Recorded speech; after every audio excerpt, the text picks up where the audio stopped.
Hola, soy la hija de Cortés y les doy la bienvenida en busca de la verdad. La semana pasada hablamos sobre la devoción al Sagrado Corazón de Jesús.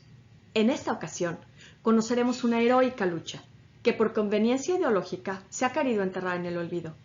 La Guerra de la Vendée, en la que es precisamente el Sagrado Corazón tomado como un símbolo distintivo de resistencia durante la probablemente más importante revolución habida, la Revolución Francesa, cuyas circunstancias, sobre todo ideológicas, guardan sorprendentemente una gran similitud con nuestros tiempos.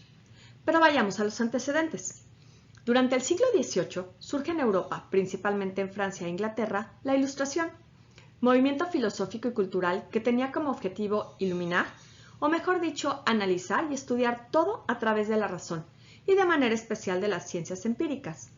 La Ilustración busca con esto sustituir la fe en Dios por la confianza absoluta en la ciencia, rechazando todo conocimiento que venga a través de la revelación. Estos pensadores sostenían además que el factor clave para el progreso era el conocimiento humano, ya que a través de este se podía combatir la ignorancia, la superstición y la tiranía, con el fin de construir un mundo más justo y mejor. Dicen que la pluma es más poderosa que la espada. Es verdad. No hay movimiento político, no hay revolución posible, sin el apoyo de una filosofía, sin una ideología que lo origine y lo sostenga. Y son precisamente los principios ilustrados que se difunden en este movimiento los que pavimentaron el camino necesario para la Revolución Francesa. Un dato a destacar es que es precisamente en esta época que los jesuitas son suprimidos y expulsados de las principales potencias europeas. Bien sabían que al deshacerse de la orden religiosa reconocida principalmente por su gran erudición y celo doctrinal, los políticos e intelectuales podrían promover con mayor facilidad los principios que originaron la mencionada revolución. En 1789, los revolucionarios franceses, poniendo en práctica las ideas de la Ilustración, crean la Asamblea Nacional de la Revolución Francesa y la Declaración de los Derechos del Hombre y del Ciudadano, poniendo fin con ello a la monarquía. Los revolucionarios sostenían que toda monarquía era una tiranía y que la solución a esto era que la soberanía residiera en el pueblo. Es importante recalcar que fue precisamente esta tan cacareada soberanía popular la que acabó masacrando de la manera más cruel y ruin a miles de inocentes durante este periodo. El siglo de las luces que expiraba lentamente dejaba paso a la revolución que bajo el lema de fraternidad, libertad e igualdad dejaba a Francia, la hija primogénita de la Iglesia, sumida en una ola de violencia, de anarquía y finalmente de terror. Pero vayamos a la región que nos ocupa. Antes de 1789, la región de la Vendée, ubicada en la parte occidental de Francia y formada por algunas de las provincias más antiguas de esta, era una región un tanto ignorada, y sin embargo fue ahí donde se llevó a cabo un formidable levantamiento contrarrevolucionario de resistencia ante los principios anticristianos que la revolución quiso imponer a sus ciudadanos, aún a la fuerza, como lo ejemplifica la frase revolucionaria «Fraternité ou mort», fraternidad o muerte. La región de la Vendée era una región cuyas gentes profesaban fielmente los principios católicos. Gracias a esto se guardaba un equilibrio inusual entre la nobleza y los humildes campesinos, debido en gran parte a que los privilegios feudales no eran ejercidos desde hacía más de un siglo. Las denuncias de los terratenientes injustos eran pocas, la delincuencia era baja, las demandas casi inexistentes y se contaba con un nivel educativo alto para la Francia rural gracias, en gran parte, a la diligencia de un clero fiel a su misión evangelizadora. Como vemos, la Vendée, hasta antes de la Revolución Francesa, era una región singular y notable en una Europa que sin prisa pero sin pausa iba asumiendo los principios liberales de la Ilustración dentro de sus gobiernos. Esto cambia cuando el gobierno revolucionario, a través de la Asamblea, llevó a cabo uno de los episodios de mayor impacto contra la Iglesia, al dar la orden de que todos los bienes de la Iglesia pasaran a ser propiedad del Estado.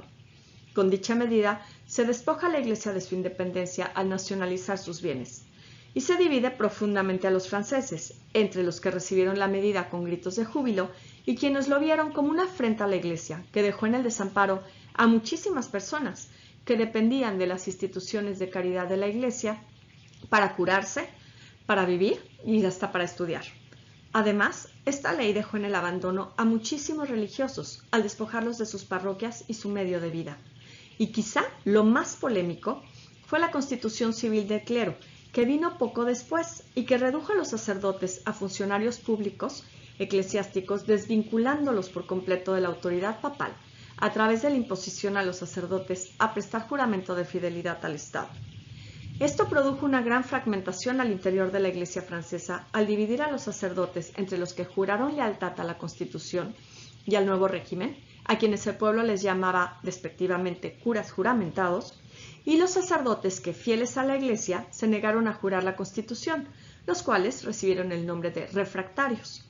No contentos con esto, los revolucionarios forzaron a los sacerdotes y religiosas a abandonar su orden, ofreciéndoles, si lo hacían, una pensión nacional. Los que heroicamente se negaban eran mandados a prisión y no pocas veces ejecutados. Otros, con mejor suerte, eran reubicados en penosísimas condiciones. La situación se agravó aún más cuando en septiembre de 1792 los miembros de la Guardia Nacional tomaron a 3 sacerdotes que se negaron a prestar juramento al nuevo régimen y los cortaron en pedazos. A raíz de esto, París fue testigo de revueltas y con ello de una ola de asesinatos de tal magnitud que en tan solo 48 horas los revolucionarios asesinaron a un total de 1.100 presos que se negaron a prestar juramento a la revolución, entre ellos mujeres, niños, 250 sacerdotes y 3 obispos. En este clima de caos y violencia revolucionaria, la Vendée resistía callada y pacíficamente. Sin embargo, en enero de 1793, el rey Luis XVI, conocido como el Buen Rey, quien había estado en manos de los revolucionarios, es ejecutado. 2 meses después de su ejecución, la Convención Nacional ordena el reclutamiento forzoso de 300.000 hombres.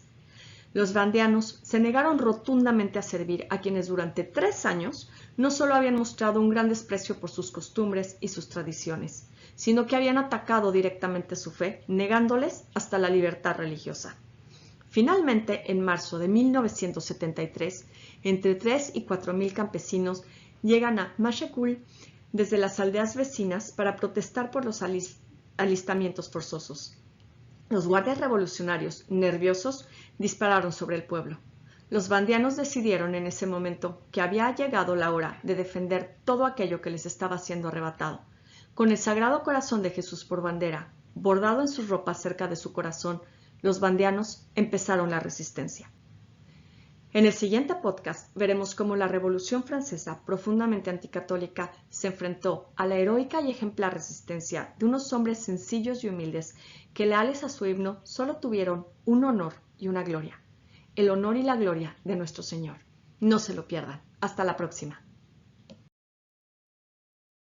Te espero aquí, en busca de la verdad. Volvamos la mirada al cielo. Si te gustó, dale like, reenvíalo y suscríbete. Muchas gracias.